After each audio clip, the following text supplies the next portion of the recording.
உங்கள் அனைவருக்கும் என்னுடைய வணக்கம். நான் நேற்று ஒரு வீடியோவில் பேசின விஷயம் டிவோர்ஸ் கேஸ் மாதிரி இருக்கக்கூடிய விஷயத்துக்கு வந்துருச்சு, சரிங்களா? ஆனால் நான் மோஸ்ட்லி வேற ஒரு விஷயம் பேசுறதுக்காக எடுத்தேன். அந்த பேச்சு அப்படியே இவ்வளோ தூரம் வந்துருச்சு.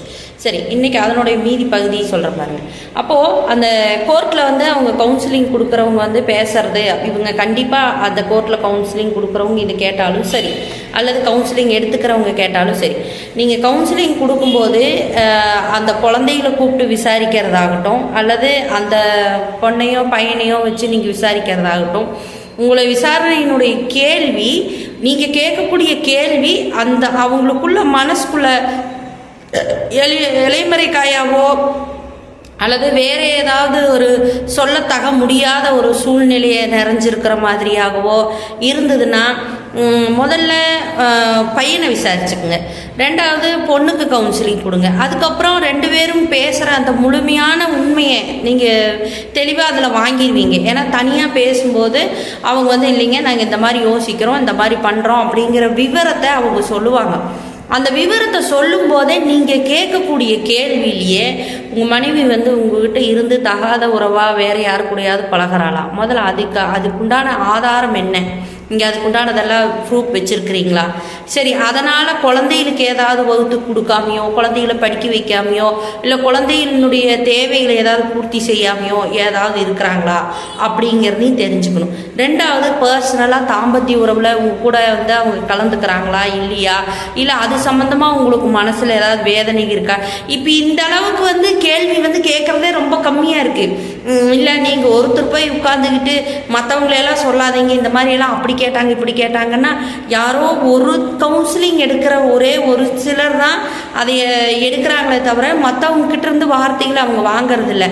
ஏன்னா நீங்கள் கொடுக்குற கவுன்சிலிங் ரெண்டு பேர்த்துக்குமே தனித்தனியாக முதல்ல அவங்கக்கிட்ட அவங்களுடைய மனக்குறைகள் இருந்தாலும் சரி, அவங்கக்கிட்ட என்ன சொல்கிறோம் இல்லையா, மனநல சம்மந்தமாக அவங்களுக்கு ஏதாவது ஒரு வகையில் பாதிக்கப்பட்டிருந்தாலும் சரி, நீங்கள் அந்த ஒரே ஒரு நபருக்கு நீங்கள் முதல்ல கவுன்சிலிங் கொடுத்து வெளியில் எடுக்கும்போதே அந்த பொண்ணுக்கோ பையனுக்கோ மாற்றி மாற்றி ஒரு நபருக்கு தனித்தனியாக கவுன்சிலிங் கொடுத்து அவங்க மனோநிலையும் புத்தி நிலையினுடைய அளவுகளை புரிஞ்சுக்கிட்டு அதுக்கப்புறமா நீங்கள் அவங்கள ட்ரீட்மெண்ட்டுக்கு அனுப்பணுமா இல்லை குடும்ப வாழ்க்கையில் சேர்த்து வைக்கணுமான்னு ரெண்டு பேர்த்தையும் உட்கார வச்சு பேசும்போது உங்களுக்கு அந்த ஏன்னா அந்த அவங்க கொடுத்த அந்த டீட்டெயில்ஸ் உங்கள் கையில் இருக்கு இல்லையா, அப்போ ரெண்டு பேர்த்தையுமே வச்சு பார்க்கும்போது இவங்க கொடுத்த விவரத்துக்கும் நீங்கள் அதை வச்சு பார்க்கும்போதே புரிஞ்சிடும் இவங்க சேர்ந்து வாழ முடியுமா இல்லை இவங்க சேர்ந்து வாழ முடியாதா, இவங்க சொல்லியிருக்கிறதுல எத்தனை பொய் இருக்குது அப்படிங்கிறத தாராளமாக புரிஞ்சுக்க முடியும்.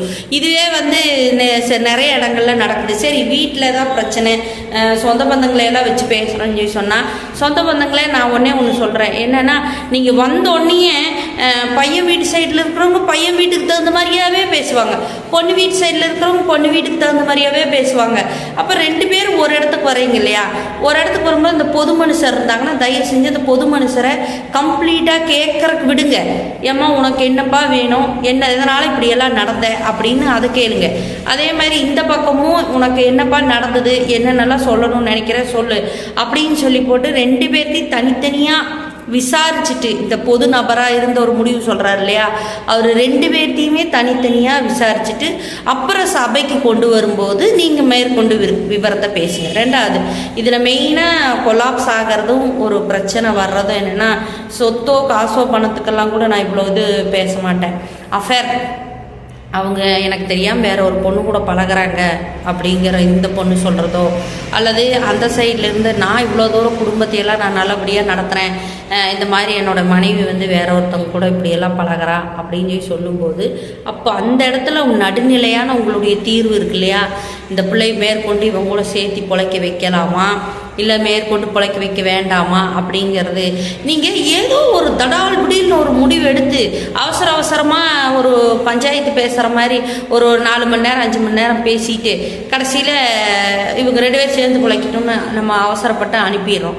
அனுப்பும்போது ஒன்று அந்த பொண்ணு சூசைட் பண்ணிக்கிறா, இல்லைன்னா பையன் சூசைட் பண்ணிக்கிறான், இல்லை பையனால் பொண்ணுக்கு உயிர் போகிற மாதிரி ஒரு கொலை பண்ணவோ பிடிக்கவோ இந்த மாதிரி பிரச்சனைகள்லாம் நடந்துகிட்டே இருக்குது. சரி, இதுக்கெல்லாம் என்ன தீர்வுங்கிறதே நான் சொல்கிறது என்னென்னா, கோர்ட்டில் கொடுக்குற கவுன்சிலிங்காக இருந்தாலும் அல்லது பொது பஞ்சாயத்தில் நீங்கள் வச்சு பேசுகிறதாக இருந்தாலும் யார் யாருக்கு என்னென்ன நடந்ததுங்கிற விவரங்களை கேட்டு விலாவரியை எழுதி வாங்குங்க.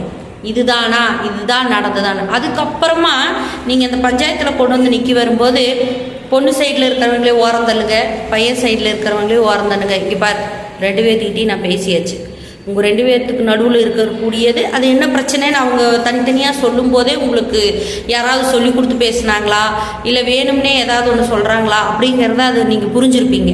அதை புரிஞ்சு வச்சுக்கிட்டு அவங்கக்கிட்ட சொல்ல வேண்டியது என்னென்னா, இனி நீங்கள் தான் புருஷனும் பொண்டாட்டியுமா ஒருத்தர் மேலே ஒருத்தர் நம்பிக்கை வச்சு வாழ போகிறீங்க. புரிஞ்சுதா? மற்றவங்க சொல்கிறதெல்லாம் வாழ்க்கைக்கு நீங்கள் எடுத்துக்கிட்டு அதெல்லாம் நடக்கக்கூடாது. 1000 பேர் 1000 சொல்லலாம், ஆனால் ஒரு பொது மனிதராக இருந்து ஒருத்தவங்க சொல்லும்போது கேட்குறக்குன்னு இவங்க உட்கார்ந்துருப்பாங்க. இன்னொன்று, பொண்ணாக இருந்தாலும் பையனாக இருந்தாலும் தயவு செஞ்சு பொது மனுஷர் சொல்லக்கூடிய விஷயங்களை பொறுமையாக கேளுங்க. அன்பான ஒரு வீடியோ பேசிகிட்டு இருக்க மேலே வீட்டில் இருக்கிற பொண்ணு வந்து உள்ள ரூமில் குளிக்க போயிருக்காங்க போல். சென்டர் ரூமில் விளையாடிட்டு இருந்த குழந்தைங்க வெளியில் ரூமோட கதவை தாள் போட்டாங்க. மோஸ்ட்லி இந்த பொண்ணு உள்ளே போகும்போது வெளியில் வாசல் கதவையும் வேறு சாத்திட்டு போயிட்டாங்க. சாதி போனங்காட்டி வெளியில் வர்றதுக்கும் வழியில் குழந்தைங்க அழுக ஆரம்பிச்சிட்டாங்க போல். இப்போ அது சத்தம் கொடுக்கவும் தான் இப்போ என்னை வந்து கூப்பிட்டாங்க. அப்புறம் மேலே போய் அப்புறமா கதவை உடைக்கிறதுக்கு ட்ரை பண்ணோம். மற்றபடிக்கு என்ன சொல்கிற, கதவை உடையிறதுக்குள்ளேயே இப்போ அந்த குழந்தைகளே கொஞ்சம் எல்லாம் பயங்கரமாக தட்டுறோம், உடைக்கிறோம், எல்லாம் இடிக்கிறோம் அப்படின்னு தெரிஞ்ச அந்த சத்தத்தோடதுக்கு அப்போ ரூம் சாத்தியிருந்தால் தான் அதை திறக்கணும் அப்படின்னு அந்த குழந்தைக்கா தோணியிருக்கும் போல். உள்ள டோர் திறந்து விட்டுருச்சு. அப்புறம் அவங்க அம்மா ஓடி வந்து அந்த 2 குழந்தையும் தூக்கிட்டு ரொம்ப என்ன சொல்கிறது, கொஞ்ச நேரத்தில் ஒரு மனமே கலக்கிற மாதிரி ஒரு சூழல் ஆயிடுச்சு. பட் எல்லாம் இப்போ சேஃப்.